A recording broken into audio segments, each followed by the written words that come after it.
Hello, buonasera, buonasera a tutti. It's Monday. My name is Beatrice Basso, and I am your guide in Parole Amate, beloved Italian words.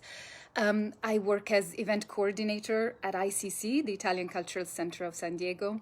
You're on this page, and I also am a theater maker.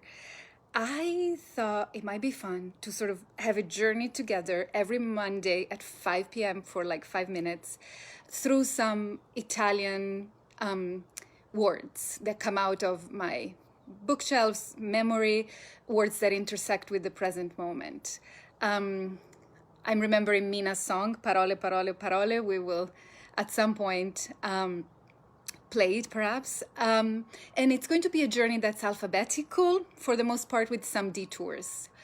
So when I was thinking about the the first vowel in our Italian alphabet, well, first of all, I was thinking of Asolo, which is right behind me. That is my small hometown, which is in Veneto, maybe an hour and a half from Venice and an hour and a half from the Dolomites, sort of in between. But it's not Asolo I want to talk to you about today.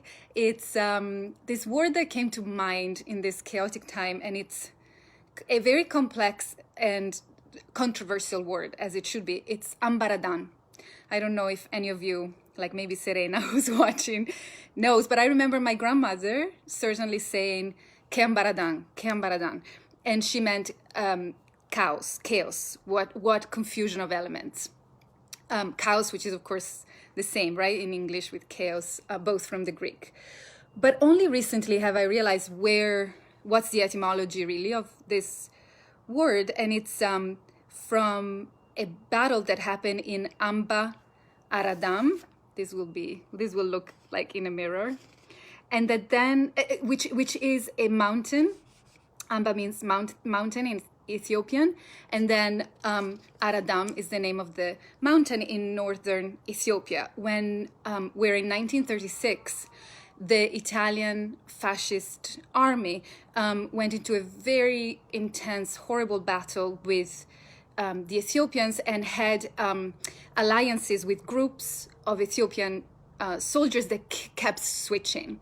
And I think that's where then, once the soldiers came back to Italy, they sort of contracted the two words and they started to say, oh, it was like Ambaradam.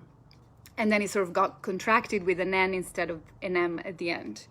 What perhaps got forgotten or, passed over was the fact that the end of the battle, which was won by the fascistic army, included the death of close to 20,000 between civilians and military personnel of Ethiopian, including children, and through the use of toxic gas, mustard gas, which was prohibited even at the time. So it has a very sad, colonial, deeply violent history, right? And I believe now it's used much less, but I guess it seems worthwhile to think about, okay, if it is still used, we might at least remember the origin. A similar expression, perhaps a little less loaded, is un 48, and similar in meaning, right? The expression fare un 48 or è successo un 48, which means to make a 48 or a 48 happen, and that refers to 1848, when many revolutions happened throughout Europe in an attempt to sort of move away from monarchies and towards some ideas of republic or republican government. I think we're approaching our 5 minutes. So these are like teeny Italian pills. I hope you've enjoyed this. There will be more, one every Monday, and in a kind of meandering way, right? A sort of exploration.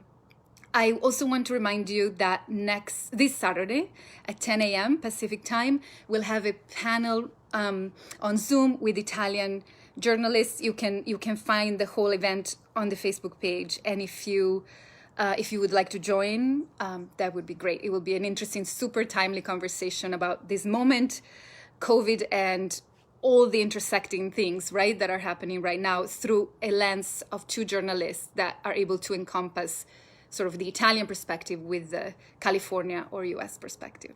Anyway, see you then, or see you next Monday at 5 p.m. Ciao.